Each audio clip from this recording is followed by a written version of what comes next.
नमस्कार, मैं हूं आपके साथ प्रदीप आजाद। पुणे पोर्श कार एक्सीडेंट की कहानी अब छोटी नहीं बल्कि बड़ी होती जा रही है। दरअसल 18-19 मई की रात पुणे कार एक्सीडेंट का जो मामला हुआ और जिस घटना में एक युवक और युवती को जान से हाथ धोना पड़ा, अब उस पर सरकार और पुलिस प्रशासन भी एक्टिव नजर आने लगा है। दरअसल अब पुणे पुलिस की क्राइम ब्रांच ने पोर्श एक्सीडेंट केस में 25 मई को नाबालिग आरोपी के दादा सुरेंद्र अग्रवाल को गिरफ्तार किया है। उस पर फैमिली ड्राइवर को बंधक बनाने का आरोप है। इस मामले में नाबालिग के पिता विशाल अग्रवाल भी आरोपी हैं, जिसे पुलिस ने 4 दिन पहले यानी 21 मई को गिरफ्तार कर लिया था।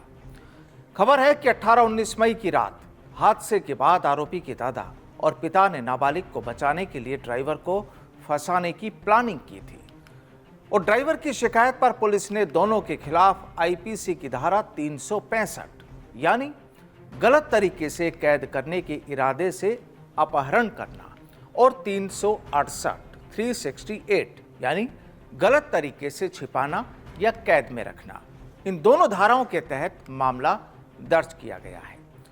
अब बताया जा रहा है कि 42 साल के ड्राइवर ने पुलिस को जो बयान दिए थे उसमें कहा है कि घटना के तुरंत बाद उसे सुरेंद्र अग्रवाल का फोन आया।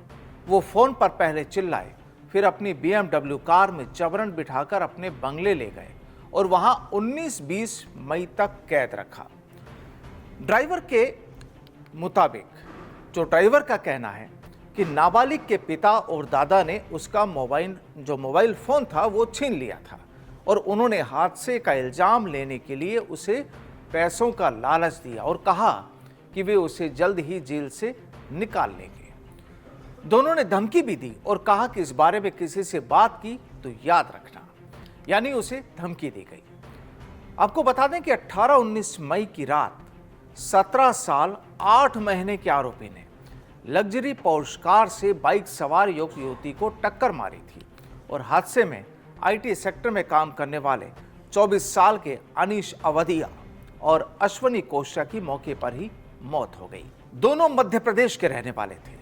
आरोपी नाबालिग के दादा सुरेंद्र अग्रवाल ने 23 मई को दावा किया था कि घटना के वक्त कार उनका फैमिली ड्राइवर चला रहा था और आरोपी के पिता विशाल जो अग्रवाल है उन्होंने भी यही बात कही थी। पुलिस की पूछताछ में ड्राइवर ने भी पहले खुद गाड़ी चलाने की बात कबूल की थी। आपको याद होगा कि 19 मई को ही हादसे के 15 घंटे के अंदर अंदर जुवेनाइल जस्टिस बोर्ड ने मामूली शर्तों के साथ आरोपी युवक को रिहा कर दिया था, युवक कहें या किशोर, और आरोपी को सड़क दुर्घटनाओं पर 300 शब्दों का निबंध लिखने, 15 दिनों तक ट्रैफिक पुलिस के साथ काम करने और शराब पीने की आदत के लिए काउंसलिंग लेने को कहा गया था ताकि शराब पीने की आदत छूट सके।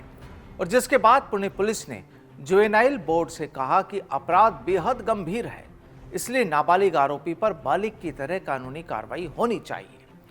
पुलिस बोर्ड के फैसले के खिलाफ सेशन कोर्ट भी पहुंची थी और कोर्ट ने पुलिस को बोर्ड में रिव्यू पिटीशन देने को कहा।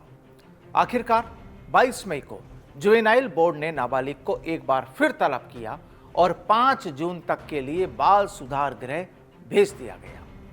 आरोपी के पिता पुणे का नामी बिल्डर है। हादसे की रात आरोपी अपने दोस्तों के साथ 12वीं के रिजल्ट का जश्न मनाने गया था और उसने घटना से पहले अलग अलग दो पब में 48,000 रुपए की शराब पी थी।